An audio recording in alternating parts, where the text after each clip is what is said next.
It tells me we're recording there now, so the standard, don't put your finger up your nose and don't swear. Hey, Woody, I how you doing? promise. How are you this fine and sunny evening? Yeah, absolutely fine, Bob. Just got home from work and yeah, it had a good day. And it's a lovely day today. Actually, I don't know what it's like up your end, but It's lovely, it's blue been skies and beautiful. sunshine. Bit cold, but it's all right. Spring has sprung, I think. Yeah, yeah. So Yesterday morning we had snow. Can you I believe know that? that's You crazy, know, isn't it? Crazy. First morning back to work for a lot, and also a lot of them didn't get to work because of the snow, which is I unfortunate. know. It'll just It save must. the excitement for later in the week. Yeah, yeah, yeah, But yeah. thanks for agreeing to do this. The That's okay. You've been on my radar for a while to get a hold of because I know your story is quite an interesting one. The as I've heard Hmm. it before when we've been full of beer. Yeah, yeah. You're probably not so interested now. Yeah, no, the beer's missing. Hang on, wait there. I'll go and get a beer. But I mean, for anybody who doesn't know you, Woody, give us a sort of who you are and what you're about, what you're up to, and then we'll backtrack and fill in the detail of the journey if that's all right with you. Yeah. So for anybody So who my doesn't name's know who you are, So I'm Woody, Keith Woodward, but most people know me as Woody. Um, I only get called Keith if I'm in trouble, really. That's usually the mum or my wife. yeah, And what I do for a living now is I'm still an ADI, but I teach emergency response for the ambulance, so for private and NHS drivers. So that's what my full-time role is. excellent. So there's the sort of the journey that leads you to that role starts with the ADI, but if I can take you back a little bit further than that, what did you do before you were an ADI? Well, I've got quite an interesting background because I've been abroad for roughly about 15, 16 years. And if I sort of start off with just the basic stuff, because I can't go through everything, but I was a bum for quite a while. So I was bumming around the Greek islands and bumming around the Mediterranean. Doesn't sound right at all, does it? Just to qualify, you mean dossing around? Yes. Yeah. Yeah. Yeah. I've got to be careful what I say. So I was dossing around the Med and working in bars and restaurants and I did a bit of kibbutzing in Israel and Camp America and all that stuff. And then I become a holiday rep. So I worked for a holiday company for 10 years, summers in the Med and winter in the Alps. So bumming around and getting paid for it. Yeah, so bumming around, but getting paid for it and enjoying it even more. Most of it was free this time, Absolutely. free bumming. Absolutely. So what brought an end to that then? Why did you suddenly become sensible? I became sensible because I got ill, and I basically had to return. I was working in Italy at the time. I've had a history of lung problems, and basically ended up in Naples hospital for about 6 weeks. Had an operation, and basically then that was the end of my repping career, really. So, due to insurances and things like that, they sent me home, and then I sort of looked in the newspaper and thought, what can I do? And like a lot of us saw the advert and thought, driving instructor, I could do that. Yeah. And it said, I think I remember it. It was only in a little block, and it was earn £30,000 a year, work your own hours, and become a driving instructor. And I thought, yeah, that sounds good. I thought, what else can I do? How hard can it be? Yeah, yeah. So yeah, I went down that path. What year was that then, Woody? That was in 2000, and so I came back on 2004. So it would have started, the path would have been in 2004. Right. So as a PDI. Yeah. Training license? Yeah, 2 training license. Excellent. I needed them. It was easier to get a second one back then. So tell us about your training journey then. How was it for you? I don't think it was the best time of my life. Okay. Because I put a lot in. I put a lot of, bought a car, did all the, invested a lot in it, paid the money up front, and then, it was difficult. I found it difficult, and I can relate to anyone who's a PDI who finds it difficult. and a lot of lack of self-belief in it as well. And never really expected to actually make it. Right, right. You know, just had that doubt in my mind all the time about it. Sure. It is interesting when you think. I mean, I know the entire story, but you know, as we go through this, people will see how you've ended up doing a lot of the things you've done because of the background. You know, the illness and the stuff, and then feeling anxious about the exams and stuff. But you got there in the end. Yeah, that's the main thing. So, was your training journey enjoyable, or was it just the stress of having the commitment of having to find all this money each week? I think it was. I didn't get it. That's my problem. I just didn't really get what I was doing. Yeah. Whether I was a bit too dumb to understand it, or whether it was put across the right way. I think a bit of both, really. But I just didn't understand what the purpose of what the especially the part 3. I struggled on all levels of it. I got through part 1 first go. Part 2, it took me 3 attempts. A lot of that was just lack of self-belief. It's amazing to me to look at that one, because I've seen you drive and I know you're really good. And I've seen you work as an ADI and I know you're really, really good at that. So isn't it interesting to find that somebody that does possess that talent struggled either through the training not resonating properly, or the anxiety coming into it and not being tackled, I suppose, not being dealt with. You know, this is an issue. Let's put a plan together for this. It's a story I hear, and I know you hear over and over from PDIs that are just struggling because they can't make sense of it.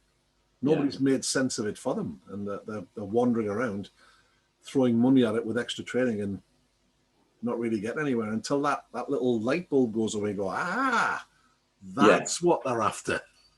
Yeah, I can do that. It probably took me a year after I passed it to suddenly understand what I was doing in a way. Yeah. Once I'd been teaching for a while and had my green badge, it took me quite a while to sort of even think, this is the way we do it. It was always trying to do everything the way I was told to do it, which I never got. And that is purely because it just didn't resonate with my learning style, I think, and my grasp of things was I was quite slow to understand it, to be honest. And I think when you're anxious as well, when you put a lot of money up front, you're anxious and you know that you've only got one more chance left at it and then another wait, that becomes even more pronounced. So I sympathise with anyone that currently is going through that, but I understand it. But I know that everyone can do it if they got the right mindset. It's the mindset which really changed everything, really. Yeah. Well, that's a feature throughout everything you do, really, isn't it? The dealing with the mindset and changing mindset and stuff. So became ADI. Now, I know you were training for the Energy Savings Trust, delivering Train the Trainer stuff, because that's when we first met. And I know you were developing the Conquering Anxiety and Stress workshops at that point. They were sort of in their early stages. So what brought you to that then, the Conquering Anxiety and Stress? Was it your journey through that inspired you to do it? It was starting to get heavily involved in coaching, started it. So I done the Tri Coaching Qualification Level 4, which was fantastic. But that opened up my eyes to the fact that we are, I always thought it was just me that was the problem, was having a problem. I was the one that was struggling. And it opened up my eyes to the fact that we're all different and that we're not all clones. And I started to realise that there was more than one way to do this. And through teaching my learners, I started to recognise their anxiety and gradually started to almost walk in their shoes and get there for the way they feel about their training in order to help them. I found that the best thing to do was to learn what the learner needs, learn them, to find out, how to help them, because that's what I needed probably. That's once you start, I mean, we've talked about this till 7 o'clock in the morning, but once you start scratching the surface of it, you start discovering all this other stuff, don't you? You think, yes, that's interesting. Oh, and the YouTube wormhole. You watch one video and you keep watching them, and eventually you fall asleep. When you wake up, there's something that's sort of related but really interesting, so you follow that little Yeah. wormhole, and then end up discovering all sorts of stuff. And and I think also through conversations with other people, I mean, I've learned a great deal from you in the the late night bars that we've sat in drinking beer and just discussing coaching in general. And I think we pick stuff up off each other, and it's the Try Coaching people have done a grand job of introducing a lot of people to it and opening their eyes to there being a different way. That it doesn't have to be all of it. And of course, the changes to the Part 3 exam have really helped in this regard, haven't they? Because people have been forced to learn a bit more about it. So tell us a story about the anxiety and stress. But for anybody who doesn't know, I mean, obviously you run workshops to help people, very successful workshops, I may add, to help people deal with these things. So what's the background to that then? It goes back about 6 years ago, and I applied to become an ambulance instructor. So I passed the qualification to drive ambulances, and I just got involved with delivering qualifications to ambulance driving instructors, and then I got invited to join them and to do the qualification. And I failed at the first attempt quite miserably. Qualification as well, isn't it? It is, yeah. At the time, I think I had a £10,000 bank loan out on a course that was pass or fail, and I failed on the third week of the course. And I mean, what was fantastic about the whole experience was I never actually paid. I was told not to pay, I didn't have to pay, and I'd be invited back in the future to have another go, but I weren't ready. And I think what failed me personally was my mindset. I went in there believing, like, after the second day of being there, that I can't do this, and that just puts barriers up. And I found out so much about myself after that. After failing, I just vowed that I'd never get in that stage again, that I'd never let myself get that way again, because I was in a bad way after that, and it took me quite a bit of time to get over it. And so I started learning about the mind, and I've probably spent, even up to now, I'm still learning new things, and I just learned everything about the mind and about people, to discover what they are. And I found out so much stuff about how we work as a person that enabled me to go back and do it again and be successful, because I went in there as a different person, went there as a different mindset, and using all the kind of stuff I've learned, that helped me without a doubt. I mean, you're right, as the mindset creates a level of self-efficacy. And if you go in with a negative mindset, you just convince yourself you can't do it. But if, it's something I'm doing a lot of work on, this idea of self-efficacy and how instruction can shred it, and coaching always builds it. So it's once you start learning these things, you start applying it, kind of physician heal thyself kind of thing. I remember discussing with you when you were saying, "Oh, I'm going to do it again." I was like, "Ooh, yeah, ooh, that's a dark memory hanging over the last time you did it." Yeah. No, I mean, it was my boss now that persuaded me to do it, and he asked me. He said he asked me about 5 times before I agreed, under different terms. But I went there as a different. I definitely went there as a different person. So it was the same shell, but the inside was different. And I went there with an attitude of, I'm going to be as kind as I can. I'm grateful of the opportunity to do it, and in a way that you're almost bulletproof. That what's the worst can happen? You can fail it, and that's the worst thing that can happen, but it's not the end of the world, sort of thing. So I mean, it's a fascinating little story. So what created the different mindset between that first time and the second time? I think it was just the years of study and courses I've been on that taught me about. I mean, I know enough about the brain now to understand that even just one thought changes the whole chemistry of your body. Which means that there's a great saying by a guy called Henry Ford, who obviously from the Ford motor industry years ago said, whether you can or whether you can't, you're right. And that just sums it up. You know, whatever you tell yourself, you're right. If you say you can't do it, you can't do it. If you say you can, you can. It's the Shakespeare thing of the quote as well, isn't it? There's nothing either good or bad until you think it is. Yeah, and I'm sure Einstein's got one somewhere. You know, he likes a little quote, doesn't he? But he does. He's fond of a quote. If he was around today, he'd be memeing all over the place. Yeah, he would be. Yeah, definitely. But I found out things that I couldn't believe were possible. That's really what got me into it. How the chemistry of your body changes just by the way you think, and that is outstanding. You know, that's amazing. I think it's true as well. Once you realise that your thought process releases chemicals, thinking positive or negative releases different chemicals. Yeah. So if you're releasing different chemicals, it's going to mix together differently, and create not just a mindset, but it's a physical thing as well, isn't it? Well, of course, all of that study then led you to develop the conquering anxiety and stress workshops, and I know you've had a lot of people through them now. Yeah, I think I've done over the last 3 years now. I think I've done something like 20. Right. I think we did 5 for you, didn't we? For LDC. Yeah.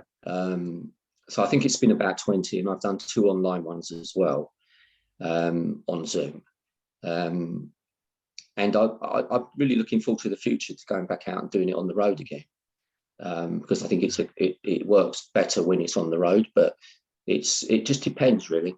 The thing, I mean, well, you were kind enough to let me sit in on the workshop because I wanted to see the people. I wanted to watch what was going on. And it was very interesting to look at the people who you could see on their faces they were thinking, no, not really.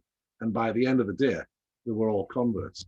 Because we go through a lot of exercises to show the impact that it's having, which is fascinating. Yeah. So that leads you through to the job that you're doing now. I'm sorry, but just before I move on with that, if you're going to go back out on the road and do these things, where can people find out about it? What if they want to do the workshop? Yeah. Well, I haven't got one organised at the moment, but I usually put them up on Facebook, or they can follow me on Facebook, Keith Woody Woodward, and the next time I organise one, I'll put them up there. In ADI events, anything like that, it will be on there.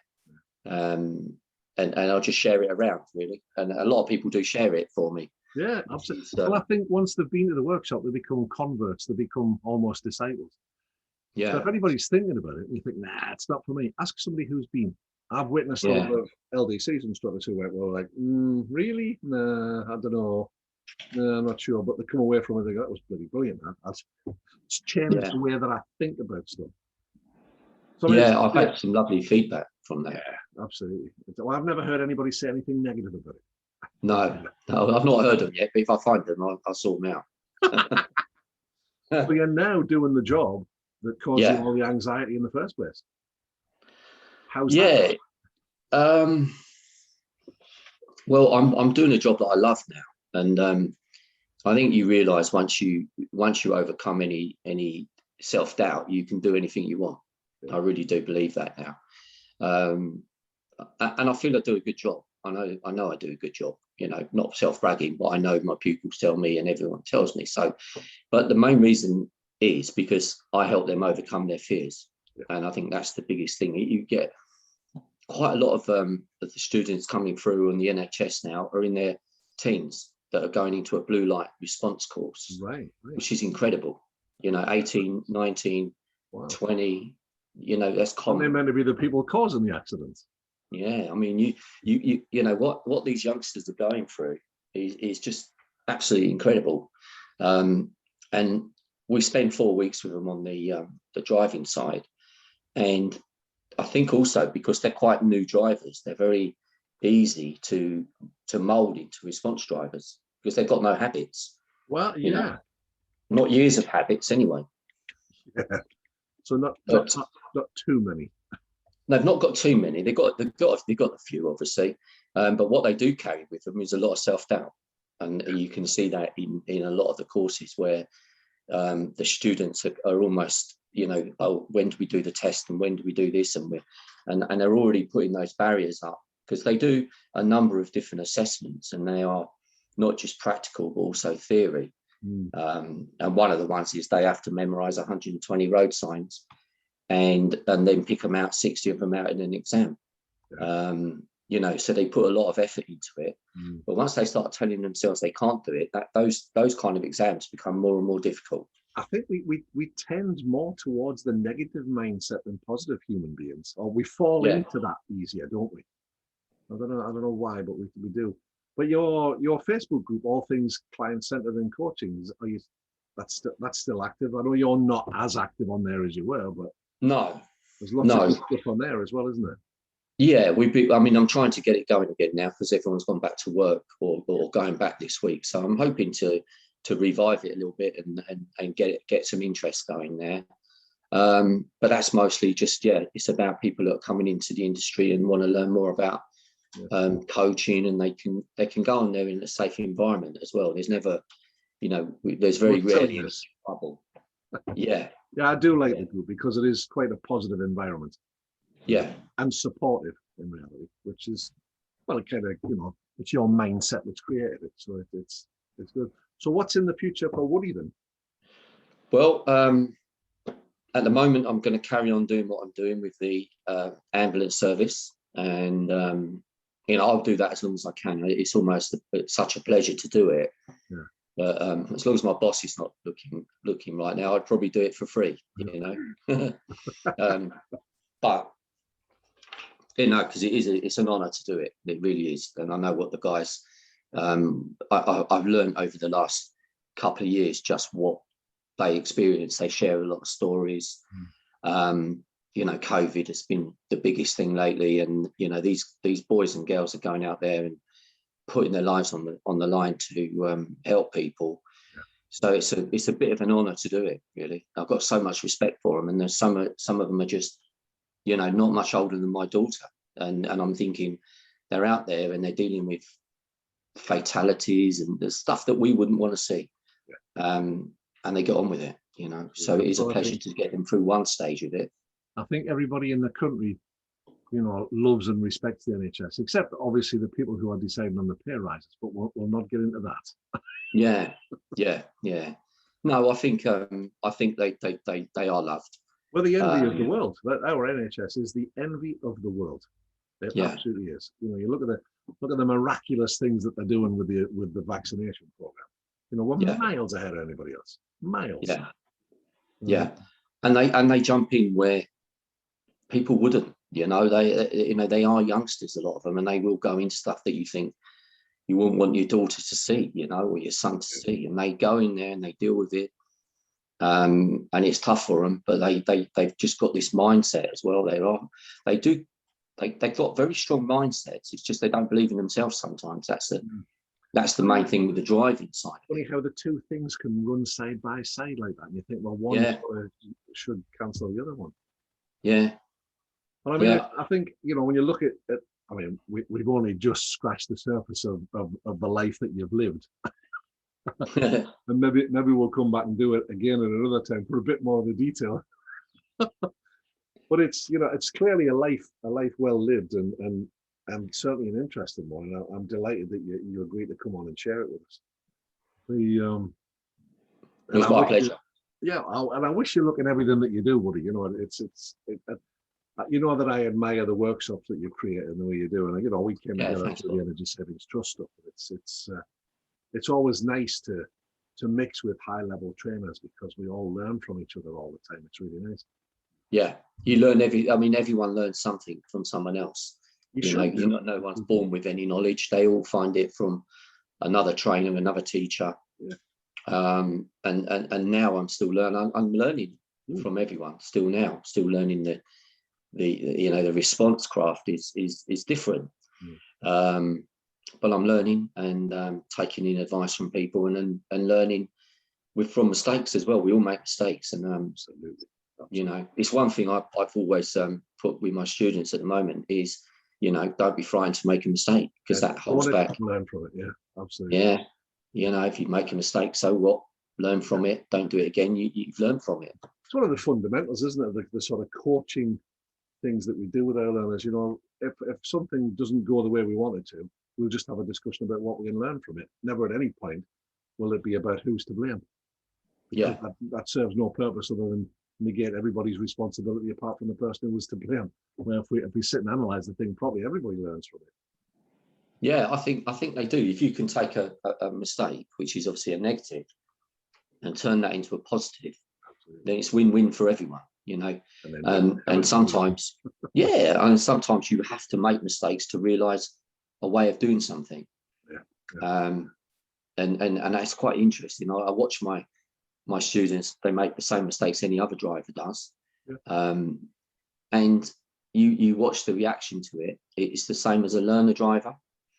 You know, the same. Oh, I shouldn't do this. I shouldn't do this, and you know, and eventually, if you don't sort of allow that to happen, it becomes a mistake that they're too scared to make, and therefore becomes worse. More likely to make it. But it's. I mean, if anybody wants evidence of the mindset thing and how that can have the impact, what's the name of the doctor again? Slipped my mind.